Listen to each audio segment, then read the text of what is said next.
Good morning, কেমন আছেন সবাই? শুভ ব্লগে আপনার আরেকবার স্বাগত জানাই। আজকে শনিবারে এখন সকালবেলা, এখন বাজছে প্রায় 10টা।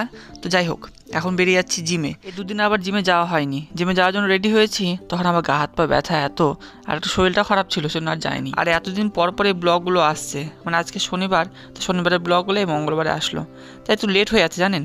খুব তাড়াতাড়ি এডিট করছি, সব কিছু করছি, তবে ভিডিও ছাড়তে ছাড়তে একটু দেরি হয়ে যাচ্ছে। তো যাই হোক, চলে এসেছি এখন জিমে। তো জিমে আজকে চেস্ট মারবো, লেগ মারবো ভাবছি। তো চেস্ট আর লেগটা অনেকদিন ধরে মারা হয় না, এই জায়গাটাকে পরিষ্কার করে নিই। এই জায়গাটা ভালোভাবে পরিষ্কার না করলে হয়তো ব্রেঞ্চটা লেগে যেতে পারে। জিমের ওয়ার্কআউটের ভিডিওটা করা একমাত্র উদ্দেশ্য হলো, যারা ওভার একটু ওয়েট আছেন, যারা একটু হেলদি আছেন, তারা কীভাবে ডায়েটটা ফলো করবেন এবং কী করে জিম না থাকলেও বাড়িতে আপনারা কী করে এক্সারসাইজ করবেন, কোন ব্যায়ামে আপনাদের ফ্যাট কমবে, কোন ব্যায়ামে আপনাদের কোনটা মাসেলসকে টেন্ড করবে, এই সমস্ত কিছু একটু বলি। তো সেটা জন্য ভিডিওটা একটু করলাম আজকে।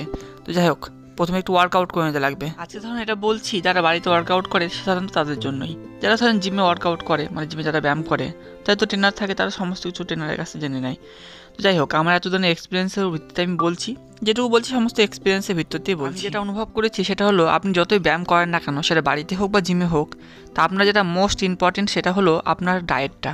আপনি যদি ডায়েট ঠিক মতো না রাখেন, মানে ডায়েট মানে আপনার সারাদিন ধরে কী খাচ্ছেন, সে খাওয়ার ভিত্তিতে আপনার কিন্তু শরীর গঠন হবে। মানে আপনি যেটা খাবেন তার উপরে আপনার শরীর ভিত্তি হবে, মানে শরীর গড়বে। ধরেন আপনি অফিসে কাজ করেন বা বাইরে কাজ করেন, তো কাজের চাপে সেরকম খাওয়ার টাইম আপনি সারাদিনে পান না। হয়তো রাত্রেবেলা বা সন্ধ্যার সময় বাড়িতে এসে একবারে সারাদিনে খাবারটা খাইয়ে নিচ্ছেন পেট ভরে। তো সেটা কিন্তু সবচেয়ে ক্ষতি আপনার শরীরে করে। সারাদিন না খাওয়ার পরে একবেলায় যদি আপনি সারাদিনে খাবারটা খান, তাহলে কিন্তু আপনার শরীরে খুব ক্ষতি করবে। যাই হোক, এটা 1 নম্বর গেল। 2 নম্বর, আপনাকে খেতে লাগবে, আপনি বাইরে আছেন কাজের চাপে, আপনি 3 বেলায় খাচ্ছেন, ভরপেট খাচ্ছেন, কিন্তু খাচ্ছেন বাইরে খাবার। তো সেটা খেলেও চলবে না, আপনার বাইরে ফাস্টফুড বন্ধ করতে লাগবে। ধরেন পরোটা, ডালপুরি, হাবিজাবি যাই হোক, তো আপনার সেই খাবারটা বন্ধ করতে লাগবে। মোস্ট ইম্পর্টেন্ট, আপনাকে বাইরে কাজ করেন বা বাড়িতে কাজ করেন, হোমওয়ার্ক করেন, আপনার কাজটা হলো আপনার 3 বেলা ভালো করে খেতে লাগবে, সেটা মোস্ট ইম্পর্টেন্ট। বাট আপনাকে বাড়ির খাবার খেতে লাগবে, বাড়ির ঝাল বা তেল মশলা কমযুক্ত খাবার খেতে লাগবে। আমি সারাদিনে খাওয়ার যে রুটিন, মানে একটা মানুষ যেটা সারাদিন খায়, মানে যেটা খেলে আপনার শরীর পারফেক্ট থাকবে, সেটা অনুযায়ী আমি বলে দিচ্ছি। আপনি রাত্রেবেলা ভিজে রাখবেন ছোলা, কাজু, তারপরে বাদাম, ঠিক আছে, কাঠবাদাম, এই সমস্ত কিছু অল্প অল্প করে ভিজে রাখবেন রাত্রেবেলা একসাথে। সকালে উঠে আপনি মুখ হাত পা ধুলেন, তারপরে সেটা খেলেন। তারপরে সেটা খাওয়ার কিছুক্ষণ পরে, 1 ঘন্টা বা 1.5 ঘন্টা পরে আপনি গ্রিন টি খেতে পারেন। গ্রিন টি খাওয়ার পরে সকালে যে নাস্তা হয়, সকালে খাওয়ারটা হয় 10টার দিকে, তো সেই খাওয়াটা আপনি অল্প করে পরিমাণে ভাত খেতে পারেন। ভাত, একটু মাছ, একটু ডাল, একটু সবজি, এটা খেলেন। তারপরে আপনার লাঞ্চে, মানে দুপুরবেলা খাবারটা আপনি একটু হালকাই খাবেন। দুপুরবেলা সবাই ভরপেট আমরা খেয়ে নিই, কিন্তু দুপুরবেলা খাবারটা একটু হালকা রাখাই দরকার। দুপুরবেলাটা ভরপেট না খেয়ে আপনি যে 10টার দিকে যেটা খাবার খাচ্ছেন, সেই খাবারটা আপনার ভরপেট খেতে পারেন। সেই খাবারটা আমাদের সারাদিনে খুব ভালোভাবে ডাইজেস্ট হয়ে যায়। যাই হোক, এটা তো সারাদিনের হয়ে গেল। আর মোটামুটি সন্ধ্যা 7টার দিকে আপনারা সন্ধ্যা 7টার সময় ডিনারটা করে নিতে পারেন।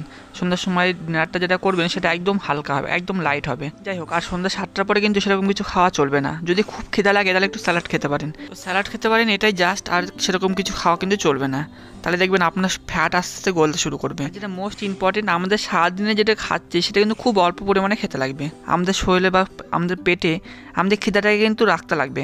আপনি যদি সবসময় ভরপেট খান, যেটা খাওয়ারই খান না কেন, ভালো হেলদি খাওয়ারই খান না কেন, সেটা যদি ভরপেট খান, তাহলে কিন্তু আপনার ফ্যাট কোনো সময় গলবে না। আপনাকে পেটে খিদা রেখে আপনাকে চলতে লাগবে। আর আপনাকে রানিং করতেই হবে।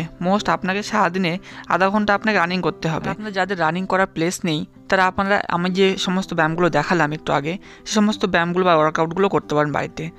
আপনারা শরীর ঘামাবেন, যত শরীর ঘামবে, যত আপনার শরীর হাঁপাবে, তত আপনার ফ্যাট গলবে।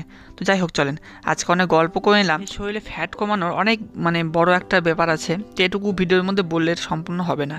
আমি একটা ডায়েটটা সাধারণত বললাম, আর ওয়ার্কআউটে যদি ভিডিও চান সেটা আমি পরে ভিডিওটা আমি বলে দেবো। তো যাই হোক, একটু আসছে বাজারে, এখন বাজছে প্রায় 2টা।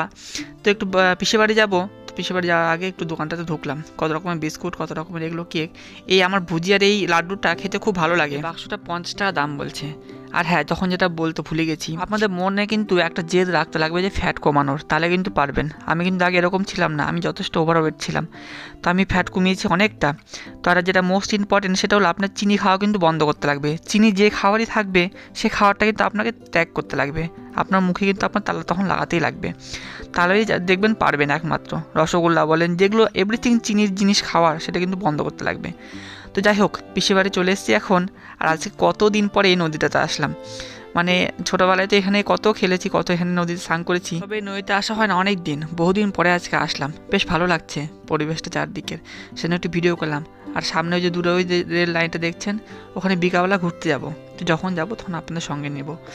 তো যাই হোক, একটু আগুন ধরা, জানেন খুব ঠান্ডা লাগছে, স্নান করে উঠে যদি আগুন তাপানো যায় তাহলে খুব ভালো লাগবে। আচ্ছা দেখো হাত সাইড ব্যাস। আমার ভাইটির বডি ফিটনেস খুব ভালো, সকালে মর্নিংয়ে দৌড়াতে যাবে, বাড়িতে আবার ব্যায়াম করবে। তাই আমাকে বলছি আমি জিম করি না, তাও তোর থেকে বডি আমার অনেক ভালো। তাহলে আমি হ্যাঁ সেটা তো হবেই, সেজন্য একটু ভিডিও করলাম ওর বডিটার। তবে যাই হোক, চলেন আজকের মতো ব্লগটি এনে শেষ করছি। আবার বিকালে ঘুরতে যাওয়ার ব্লগটি নিয়ে আসছি। ততক্ষণ সবাই সুস্থ থাকেন, সাবধানে থাকেন।